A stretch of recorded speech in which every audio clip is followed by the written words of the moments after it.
This is the Durham Market update. As a little bit of context before we get into the details of what's going on in the market, what's happening in the economy and how is that, will tie throughout the market update back to the economic changes that are happening. So we know that during COVID, a lot of money was printed, inflation started to rise. Coming out of COVID, they used interest rates and specifically raising interest rates in order to drive inflation back down. How long does that typically happen? It happens until there's cracks in the economic foundation that start to push up on recession or go into recession, which is typically one of the number one drivers for rates coming back down, therefore stimulating the economy and supporting it.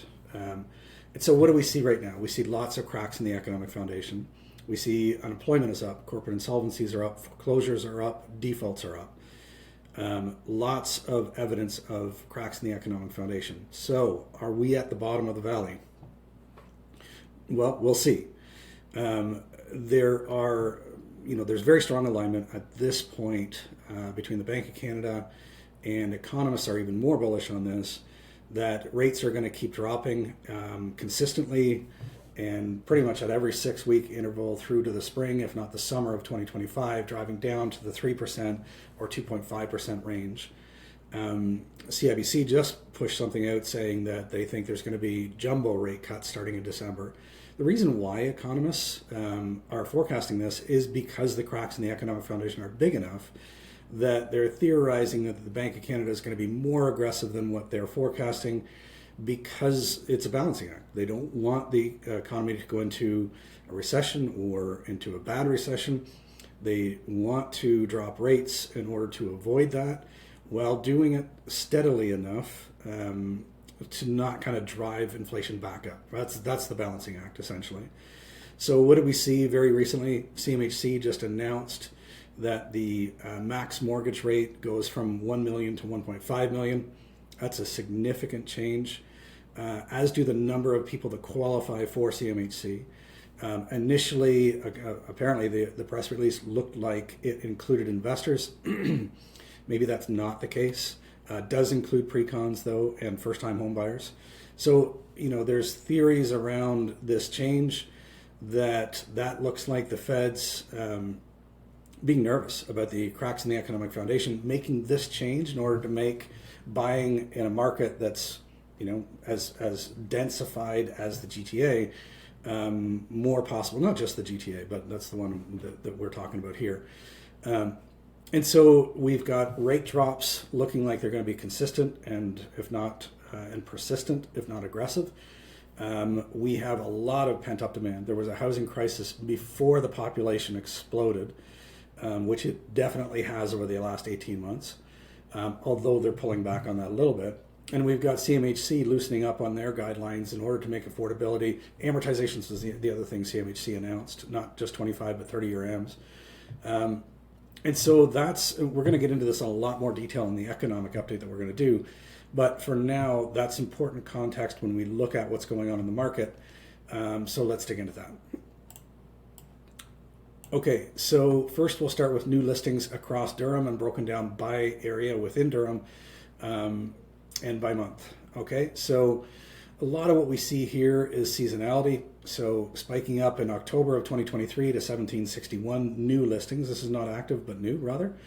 Dropping down to 472 in December, not unusual. There's some seasonality predictability to this.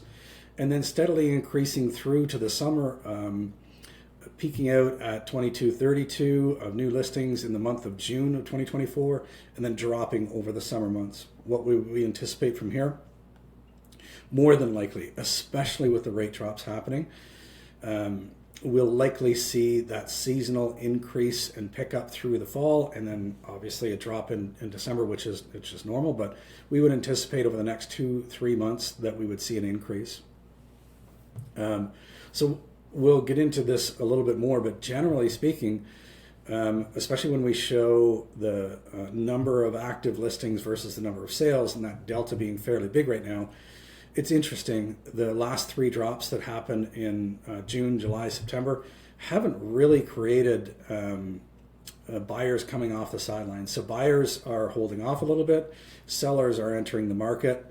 Although you can see here in the new listings data that it's not quite as aggressive as it was. Okay, let's now look at active listings across Durham by area.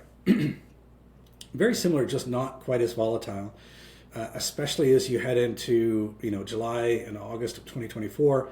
It doesn't drop as significantly. So we see this peak of 1770 in October 2023, dropping down over Christmas to 751, picking up fairly steadily until a slight drop here over the summer.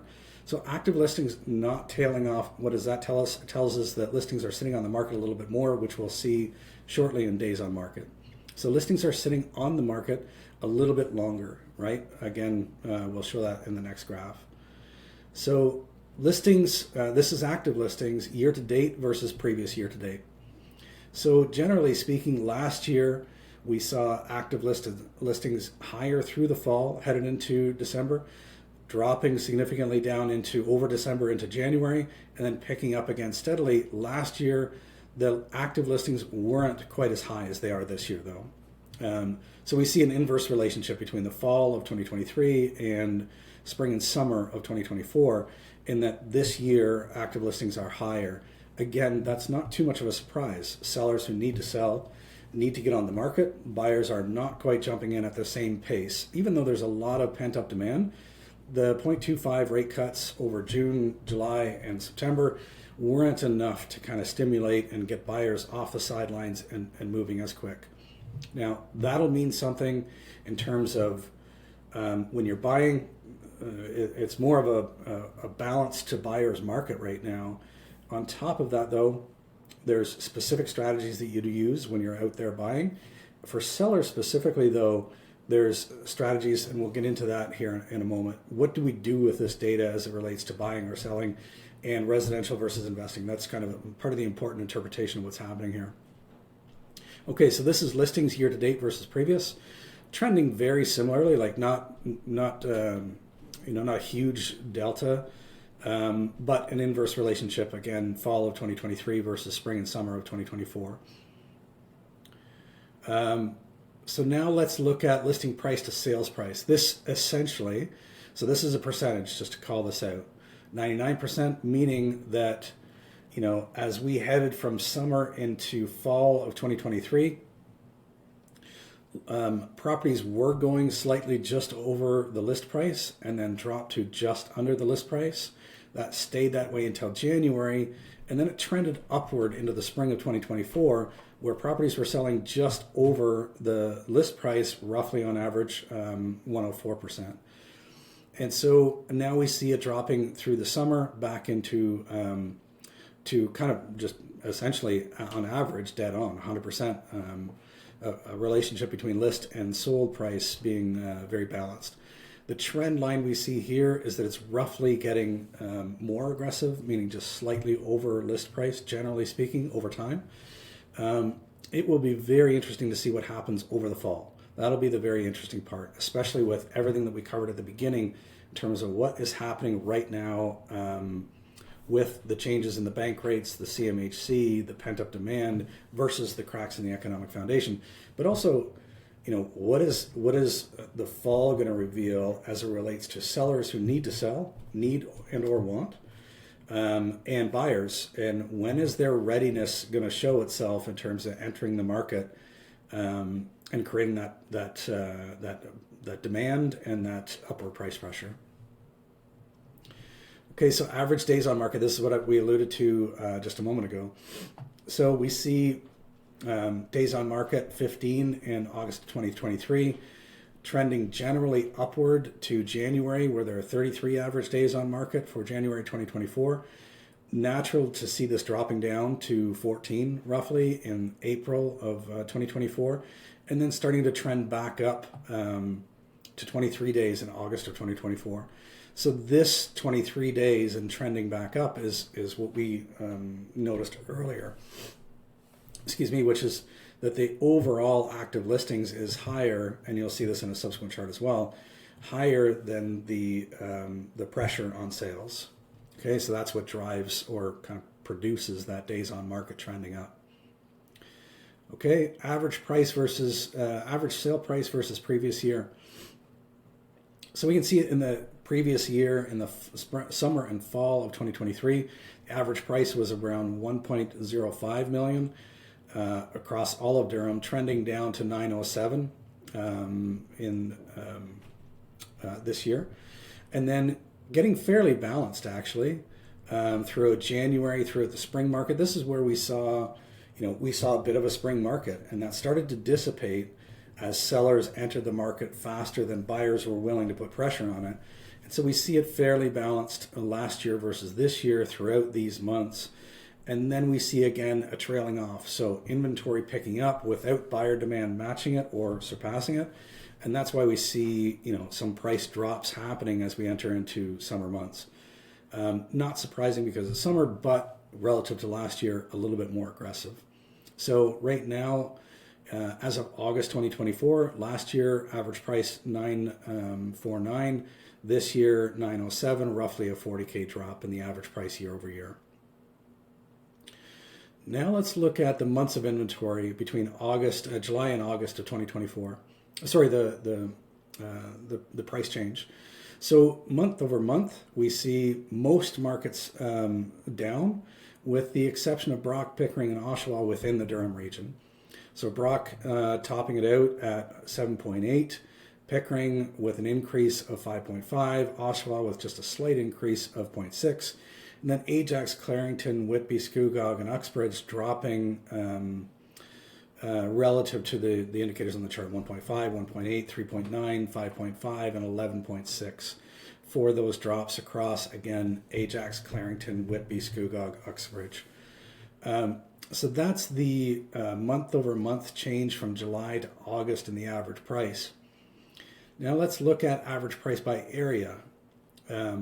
This is interesting here too. So what we see is that Brock being the most affordable, followed by Oshawa and Clarington. The reason why, or one thing I would call out here is that Oshawa and Clarington, the barrier to entry still is relatively low in the Durham region. So for investors, you're going to find, although this isn't, the rents also go up in other areas, but you're going to find the purchase to rent ratio more favorable in areas like Oshawa and Clarington. And for those looking to duplex, lots of 60s bungalows in those areas as well, which makes them pretty desirable. Now we have Ajax, Pickering, Whitby, Scugog, all fairly on par with each other, followed by Uxbridge, topping out the area in terms of average price. Now, what does this mean for residential buyers? This is great data to have for residential buyers. You can look at upsizing, downsizing relative to proximity to Toronto, and you can start to adjust. If I want to upsize or downsize, do I want to switch cities relative to the Durham region?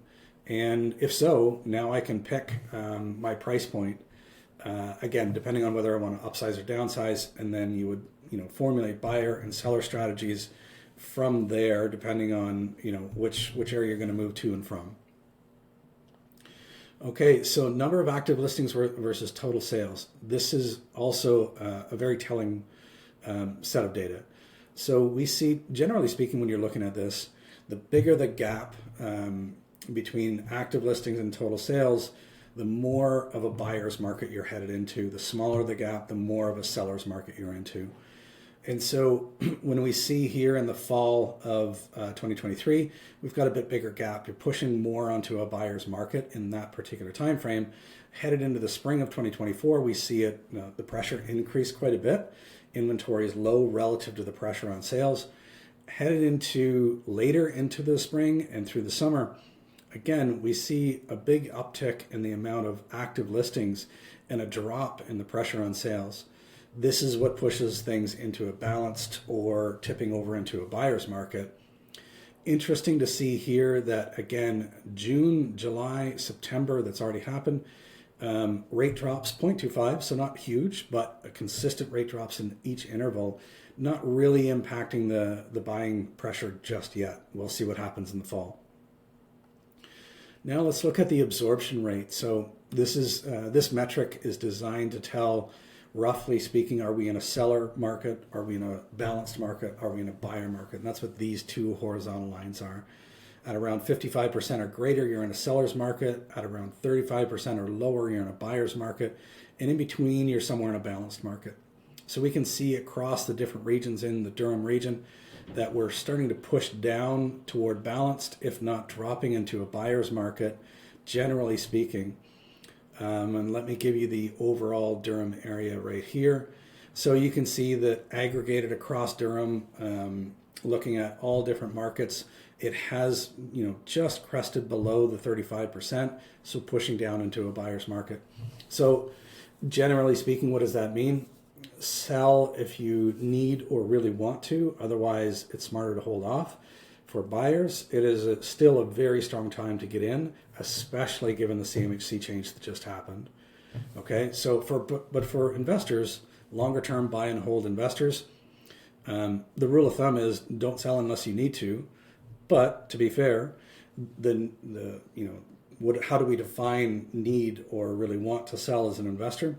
Well, it could be a few things. It could be liquidity of the equity and cash in order to repurpose and do something else, or to dispose of an asset that's geographically or strategically, meaning a different real estate investing strategy, not fitting with where you want to go. There's a number of reasons there. So just, some guiding principles and rules of thumb to kind of govern by. Okay, so that's it for now in terms of the Durham update. Again, if you have questions about the data that we covered, or want to look at buying or selling, just reach out. We're happy to discuss that with you. There's a bunch of analysis that we run to help make those decisions about buying or selling. This is just kind of the tip of the iceberg in terms of market data and what's going on to start that information, the information flow and the data in order to make those informed decisions. All right, that's it for now. The economic update is coming, as are the September stats before too long.